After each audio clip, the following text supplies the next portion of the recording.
నమస్తే. తెలుగు రాజ్యంకు స్వాగతం. నేను మీ సంధ్య. కొత్తగా ఏర్పడిన ఒక దేశం, అక్షరాలు కూడా చదవలేని ప్రజలు, పేదరికం, విభజన గాయాలు ఇంకా మానని పరిస్థితి. ఇలాంటి సమయంలో ఒక నిర్ణయం తీసుకుంది. ప్రజలే పాలకుల్ని ఎంచుకోవాలి. ఇది రిస్కీ నిర్ణయం, ఇంకా చెప్పాలంటే క్రేజీ నిర్ణయం. అప్పట్లో ప్రపంచానికి వచ్చిన డౌట్స్ ఇవే, కానీ ఇండియా ఇచ్చిన ఆన్సర్ మాత్రం హిస్టరీ అయింది. ఆ నిర్ణయం ఇండియాని ప్రపంచంలోనే అతిపెద్ద ప్రజాస్వామ్యంగా మార్చింది. ఫ్రెండ్స్, ఈరోజు మనం ఒక అన్బిలీవబుల్ స్టోరీ గురించి మాట్లాడుకుందాం. అదే ఇండియా ఫస్ట్ ఎలక్షన్ స్టోరీ. ఇది కేవలం ఒక ఎలక్షన్ కాదు, ఇది ఒక దేశం తనపై పెట్టుకున్న బిగ్గెస్ట్ టెస్ట్.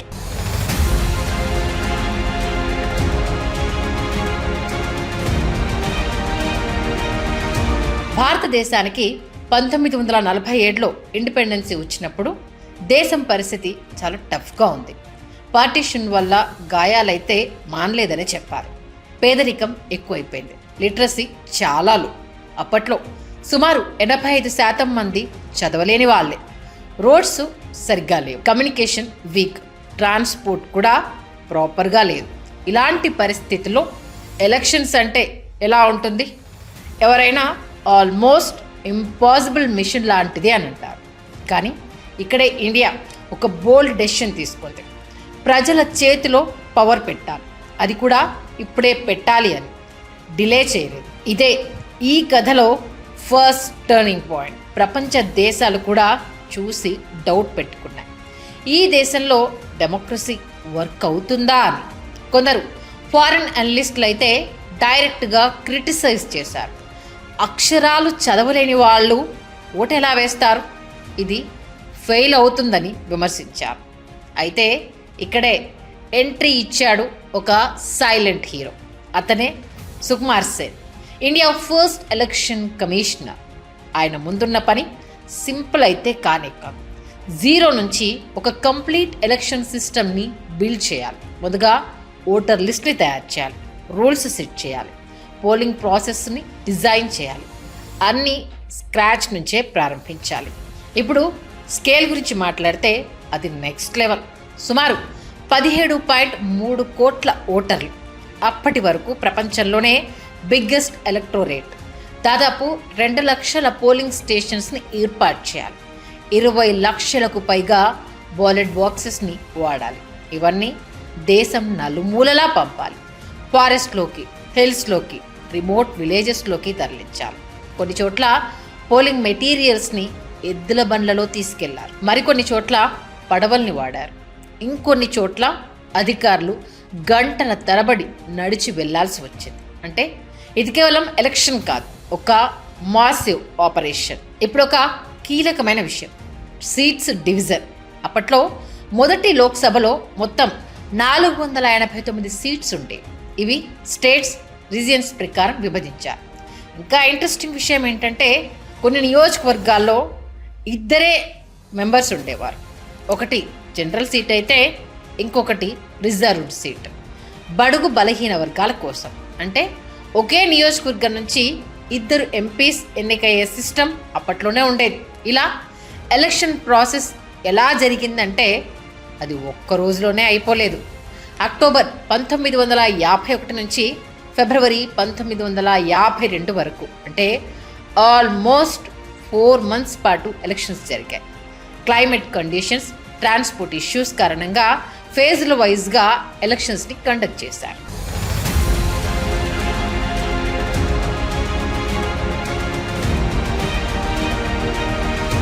ఇక నెక్స్ట్ పొలిటికల్ పార్టీస్ గురించి మాట్లాడతాం. అప్పట్లో కాంగ్రెస్ పార్టీ చాలా స్ట్రాంగ్గా ఉంది. వారి message simple: nation building, unity, development. Jawaharlal Nehru నాయకత్వంలో దేశాన్ని ముందుకు తీసుకెళ్దామన్న స్పష్టమైన డైరెక్షన్ ఇచ్చారు. ఇంకోవైపు సోషలిస్ట్, కమ్యూనిస్ట్ పార్టీస్ కూడా స్ట్రాంగ్గా క్యాంపెయిన్ చేశాయి. వాళ్ళు ఈక్వాలిటీ, ల్యాండ్ రిఫార్మ్స్, పేదల సమస్యలపై ఫోకస్ పెట్టారు. పేదలకి న్యాయం, సమానత్వం అన్న స్లోగన్స్తో ప్రజల్లోకి వెళ్లారు. కొన్ని ప్రాంతాల్లో రైతుల సమస్యలు, లోకల్ ఇష్యూస్ కూడా ప్రధానంగా మారాయి. అంటే ప్రతి పార్టీ తనదైన యాంగిల్తో ప్రజల్ని కనెక్ట్ అవ్వడానికి ప్రయత్నించింది.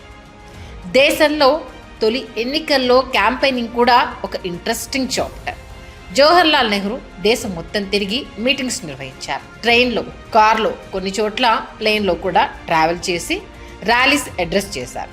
ఒక అంచనా ప్రకారం ఆయన దాదాపు 25,000 కిలోమీటర్లు ఎన్నికల కోసం ప్రయాణించారంటే ఇది ఒక మాసివ్ క్యాంపెయిన్. అప్పట్లో సోషల్ మీడియా లేదు, టీవీలు లేవు, radio, news paper, public meetings మాత్రమే మెయిన్ టూల్స్. అయినా కూడా ప్రజలు భారీగా స్పందించారు. చాలా గ్రామాల్లో లీడర్స్ వస్తే అది ఒక చిన్న పండగలా మారేది. రాజకీయాలంటే ఆసక్తి ఎలా ఉండేదో అక్కడే అర్థమవుతోంది.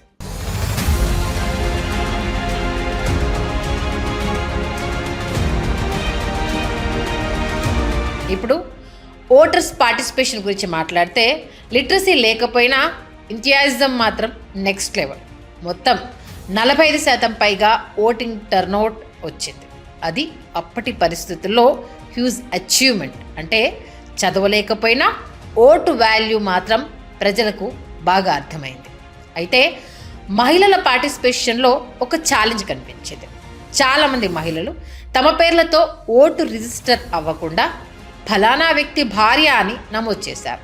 దీంతో దాదాపు 28 లక్షల పేర్లు తొలగించాల్సి వచ్చింది. తర్వాత ప్రభుత్వం క్లియర్గా చెప్పింది, ఇండివిజువల్ ఐడెంటిటీ మస్ట్ అని. ఇది కేవలం ఎలక్షన్ చేంజ్ కాదు, ఒక సోషల్ రిఫార్మ్కి కూడా స్ట్రాంగ్ పాయింట్ అయింది. ఇక ఎలక్షన్ కమిషన్ పర్ఫార్మెన్స్ గురించి చెప్పాలి.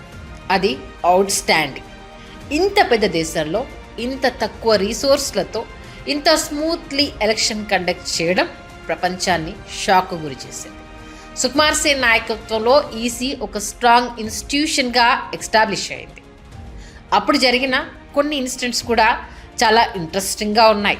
కొన్ని రిమోట్ విలేజ్ల్లో పోలింగ్ ఆఫీసర్స్ ముందుగా వెళ్ళి క్యాంప్ వేసి ఓటర్స్కి ప్రాసెస్ ఎక్స్ప్లెయిన్ చేశారు. కొన్ని చోట్ల ఫస్ట్ టైం బ్యాలెట్ బాక్స్ చూసిన వాళ్ళు ఆశ్చర్యపోయారు. అంటే వాళ్ళకది డెమోక్రసీలో ఫస్ట్ ఇంట్రాక్షన్. ఇక ఈ ఎన్నికల్లో మొత్తం 489 లోక్సభ సీట్ల కోసం పోటీ జరిగింది. దాదాపు 1800 మందికి పైగా క్యాండిడేట్స్ బరిలో నిలబడ్డారు. అది కూడా అప్పట్లో ఒక పెద్ద సంఖ్య. అంటే ప్రజాస్వామ్యంలో పాల్గొనాలనే ఆసక్తి ఎంత ఉందో దీన్ని బట్టి అర్థమవుతోంది. ఫలితాలు వచ్చాక ఇండియన్ నేషనల్ కాంగ్రెస్ ఘన విజయం సాధించింది. మొత్తం 489 సీట్లలో సుమారు 364 సీట్లను గెలుచుకుంది. అంటే క్లియర్ మెజారిటీ. జవహర్లాల్ నెహ్రూ నాయకత్వంపై ప్రజలు నమ్మకం ఉంచినట్లు ఇది స్పష్టంగా తెలిపింది. ఇంకోవైపు కమ్యూనిస్ట్ పార్టీ ఆఫ్ ఇండియా దాదాపు 16 సీట్లు గెలుచుకుంది. సోషలిస్ట్ పార్టీ కూడా కొన్ని సీట్లు సాధించింది. ఇంకా చాలామంది ఇండిపెండెంట్ క్యాండిడేట్స్ కూడా గెలిచారు. అంటే అప్పట్లో పాలిటిక్స్ ఒక పార్టీకి మాత్రమే పరిమితం కాలేదు, మల్టీ వాయిస్ డెమోక్రసీ స్టార్ట్ అయ్యింది అనేది మనకు అర్థమవుతోంది. ఇక్కడ మరో ఇంట్రెస్టింగ్ పాయింట్ ఏంటంటే కాంగ్రెస్ పార్టీకి ఓవరాల్ ఓట్ షేరింగ్ చూసుకుంటే సుమారు 45% మాత్రమే వచ్చాయి. కానీ సీట్స్ భారీగా వచ్చాయి. అంటే పోస్ట్ సిస్టమ్ ఎలా వర్క్ అవుతుందో అప్పుడే క్లియర్ అయ్యింది. మొదటి ఎన్నిక వన్ సైడ్ విక్టరీలా కనిపించిన అపోజిషన్ కూడా బలంగానే నిలబడింది. అంటే డెమోక్రసీలో కాంపిటీషన్ కూడా హెల్దీగా మొదలైంది. ఇదే ఫ్యూచర్కి బేస్ అయ్యింది. ఇక రిజల్ట్స్ వచ్చాక ప్రపంచ రియాక్షన్ ఎలా ఉంది అంటే కంప్లీట్ సర్ప్రైజ్ అని చెప్పాలి. ఇండియా ఫెయిల్ అవుతుంది అన్న నోర్లే ఇండియా సక్సీడ్ అని అంగీకరించాల్సి వచ్చింది. ఇది ఒక బిగ్ మూమెంట్. ఇది ఎలక్షన్ రిజల్ట్ కాదు, ఇది ఒక message. Democracy is possible even in the toughest condition అని నిరూపించిన క్షణం.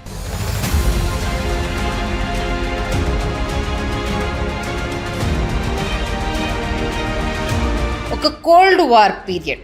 ప్రపంచం మొత్తం 2 వైపులుగా స్ప్లిట్ అయిపోయిన టైం. ఒకవైపు యునైటెడ్ స్టేట్స్ నేతృత్వంలోని బ్లాక్, మరోవైపు సోవియట్ యూనియన్. చాలా దేశాలు ఈ 2 శక్తులలో ఒకదాని వైపుకు చేరి డిక్టేటర్షిప్ వైపు వెళ్ళిపోయాయి. కానీ ఇక్కడే ఇండియా తీసుకున్న డెసిషన్ చాలా డిఫరెంట్. కొత్తగా స్వాతంత్రం వచ్చిన దేశం, పరిస్థితులు ఇంకా స్టేబుల్ కాలేదు. అయినా కూడా మన దేశం ప్రజల చేతుల్లోనే నడవాలి అని డెమోక్రసీని చూస్ చేసింది. ఇది చిన్న విషయం అయితే కాదు, ఇది ఒక బోల్డ్ జియోపాలిటికల్ స్టేట్మెంట్. ఇది ప్రపంచానికి క్లియర్గా ఒక మెసేజ్ ఇచ్చింది. ఇండియా ఎవరిని ఫాలో అవ్వదు, తన దారిని తానే చూస్ చేసుకుంటుంది అని. అదే సమయంలో ఈ ఎన్నికలు విజయవంతం కావడం వల్ల ఇండియాపై ప్రపంచం దృష్టి పూర్తిగా మారిపోయింది. ముందు డౌట్గా చూసిన దేశాలు తర్వాత మర్యాద ఇవ్వడం మొదలుపెట్టేశాయి. ఇక ప్రపంచ రియాక్షన్ గురించి మాట్లాడితే చాలా ఫారిన్ మీడియా అవుట్లెట్స్, అనలిస్టులు ఈ ఎన్నికలను ఒక డెమోక్రటిక్ మిరాకిల్గా డిస్క్రైబ్ చేశారు. ఎందుకంటే వాళ్లకు ఇది అసాధ్యమనే అనిపించింది. ఒక దేశం 85% లిటరసీ లేకుండా ఇంత పెద్ద స్కేల్లో free and fire elections conduct చేయడం వాళ్లకు అన్బిలీవబుల్గా అనిపించింది. ఇక్కడే వరల్డ్స్ లార్జెస్ట్ డెమోక్రసీ అనే ట్యాగ్ ఇండియాకు వచ్చింది. అది ఒక పదం మాత్రమే కాదు, అది ఒక ఐడెంటిటీ. ఆ ఐడెంటిటీ తర్వాత ఎన్నో దశాబ్దాల పాటు ఇండియాను ప్రపంచంలో ప్రత్యేకంగా నిలబెట్టింది. డెవలపింగ్ కంట్రీస్కి ఇది ఒక ఇన్స్పిరేషన్ అయ్యింది. ఆసియా, ఆఫ్రికాలో ఉన్న కొత్త దేశాలు ఇండియా చేసింది మనం కూడా చేయగలమని భావించాయి. అంటే ఇండియా ఎన్నికలు కేవలం మన దేశానికి మాత్రమే కాదు, గ్లోబల్ లెవెల్లో కూడా ఒక మోడల్గా మారాయి. ఇండియా ఆఫ్టర్ గాంధీ వంటి పుస్తకాల్లో కూడా ఈ ఎన్నికలను ఒక టర్నింగ్ పాయింట్గా డిస్క్రైబ్ చేస్తారు. ఎందుకంటే ఇది కేవలం పొలిటికల్ ప్రాసెస్ కాదు, ఇది నేషన్ బిల్డింగ్. ఒక దేశం తన ఐడెంటిటీని డిఫైన్ చేసుకున్న మూమెంట్.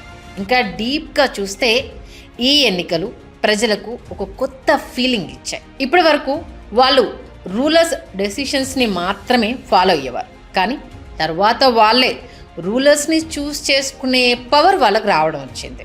ఇది ఒక సైకలాజికల్ షిఫ్ట్. మన ఓటు విలువ అనే కాన్సెప్ట్ అప్పుడే బలంగా ప్రజల్లోకి వెళ్ళింది. ఇంకో ముఖ్యమైన విషయం ఏంటంటే ఈ ఎన్నికలు ఇన్స్టిట్యూషన్స్ని కూడా స్ట్రాంగ్గా బిల్డ్ చేశాయి. ఎలక్షన్ కమిషన్ ఆఫ్ ఇండియా ఒక పవర్ఫుల్ ఇండిపెండెంట్ బాడీగా ఎస్టాబ్లిష్ అయింది. సుకుమార్ సేన్ లాంటి అధికారులు చూపించిన ప్రొఫెషనలిజం ఫ్యూచర్ ఎలక్షన్స్కి బెంచ్ మార్క్గా మారింది. తర్వాత ఎన్నో ఎలక్షన్స్ జరిగినా ఈ ఫస్ట్ ఎలక్షనే స్టాండర్డ్గా తీసుకున్నారు. ఒక చిన్న డీటెయిల్ కానీ చాలా పవర్ఫుల్. అప్పట్లో బ్యాలెట్ బాక్సెస్ సీల్డ్ చేసి ఎడ్ల బండ్లలో, పడవల్లో, కొన్ని చోట్ల కొండల మీదుగా తీసుకెళ్లి కౌంటింగ్ సెంటర్స్కి తీసుకొచ్చారు.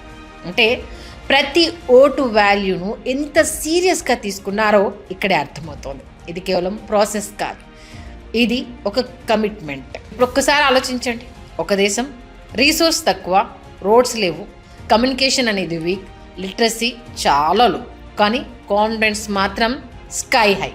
అదే ఇండియా. అక్షరాలు చదవలేని ప్రజలు కానీ తమ ఫ్యూచర్ని డిసైడ్ చేసే పవర్ను సరిగ్గా ఉపయోగించారు. అది రియల్ డెమోక్రసీ.